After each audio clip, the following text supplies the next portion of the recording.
As we look ahead at 2017, we note that Mayor Bill de Blasio in New York City is up for re-election this November, and New Yorkers seem split on whether he deserves a second term.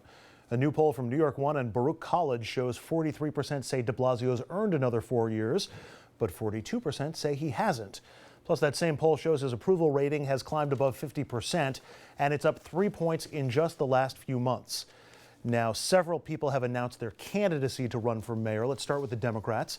State Senator Tony Avella, former City Councilman Sal Albanese, Josh Thompson, who's an executive director at an education nonprofit, and former NYP detective Bo Dietl, who shocked me by coming out as a Democrat. Then the Republicans, real estate executive Paul Massey, actor and activist Deanna Keno, and pastor and former NFL player Michael Faulkner. Dominic, you've covered a lot of New York mayoral administrations. Is there anybody on that list who should be scaring Bill de Blasio right now? If that's the list, that's the list.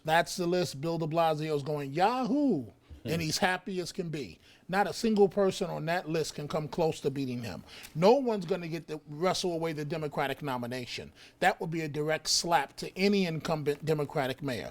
And the Republican opposition is token at best. At best, no one on that list can win. The major contenders that have been talked about, Andrew, you know the names, you've covered them. Basically, they're all scared. They don't, because of term limits, they don't want to risk their job, the safe seat that they have. And this is something they've all told me privately, except for Scott Stringer. And Scott Stringer has never been a personality and courage in terms of jump out there.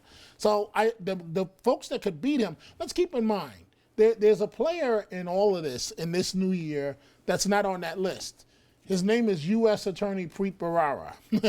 And de Blasio is under, or his team is under federal investigation. So who knows how that's going to all play out. These are the names that he should be worried about, de Blasio? Christie Quinn, Scott Stringer, Ruben Diaz, and Hakeem Jeffries? I'm going to beg to differ on that analysis, and not just because I represent Paul Massey, who's going to be, I believe, the Republican candidate in that race. Thank you for that disclosure. Massey is a Bloomberg model Republican.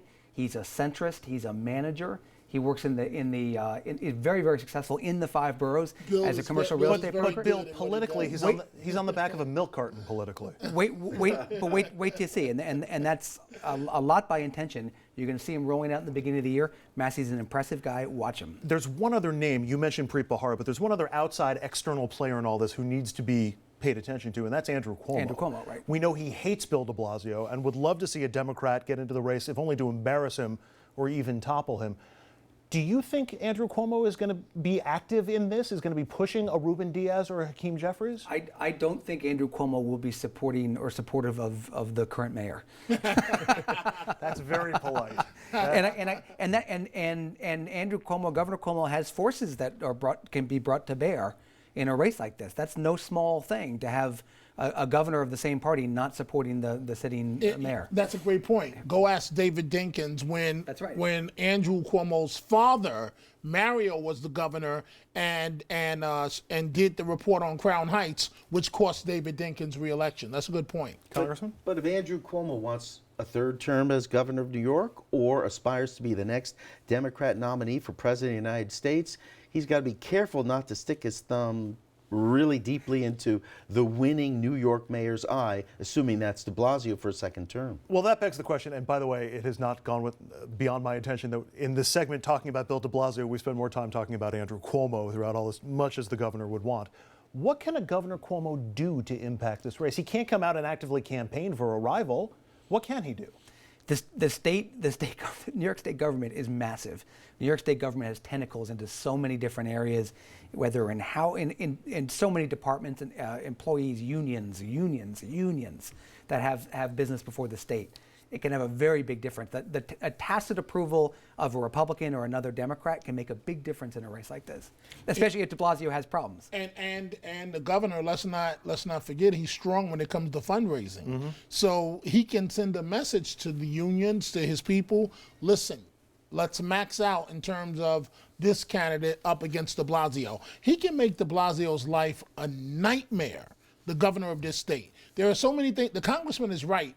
Andrew Cuomo has to be careful because, let's be honest, he's already sizing up the nomination for 4 years from now. So he's got to be careful about going after fellow Democrat at City Halls. And if he does it, he needs to win. Right. Right. If he goes out there, he needs to win. So let's focus back on de Blasio again. And I'm wondering what he can do to sort of wrap this up earlier rather than later and silence some of his critics. And if you look at some of the numbers and the stats from the city's doing well financially, it's doing well economically, it's doing well on the crime front. I mean, there are a lot of positives that he can refer to.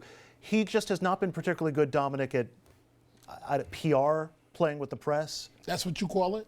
Yeah, it's a new year. The slate's clean. I'm trying not to. Oh, the slate is clean? I don't think so. He who controls the pen controls the narrative and the message. If he buries the hatchet with the press that seems to have been at him? Impossible at this time, at this point in time. The relationship is so bad. To be frank and honest with you, it's payback time now. So the press is coming after him. All de Blasio can do is keep the Democratic field clear. Keep Christine Quinn at bay. That's the name that's out there. Can I ask these two gentlemen, what did de Blasio do so wrong with regards to the press that they would be so outraged? Dominic? Great question, Congressman. When you sit down and talk to one TV reporter, when there are 5 in town, you're going to be the enemy of 4. And that one TV reporter that you're sitting down talking to, he or she better be able to get you reelected, which is not the case here because that person doesn't have much of an audience. If that person can't get you reelected, you've got a problem because you've got 4 seasoned TV reporters that are trying to rip your lungs out. Yeah, lack of access, mostly no off-topic Yes. questions at very rare news Was conferences. he that afraid of you folks, or was he just naive to think that just going with this one reporter, as Dominic says, would be sufficient? Coming in, he thought he was Giuliani and Bloomberg from day one, and that's impossible. I mean, I didn't mean to cut you off. We got to leave it there anyway. Bill will email in his answer to that. Up next, this is Chris Christie's final year as New Jersey governor, and people are lining up to try and succeed him. We'll look at who's running, who's thinking about running, and who has the best chance of winning.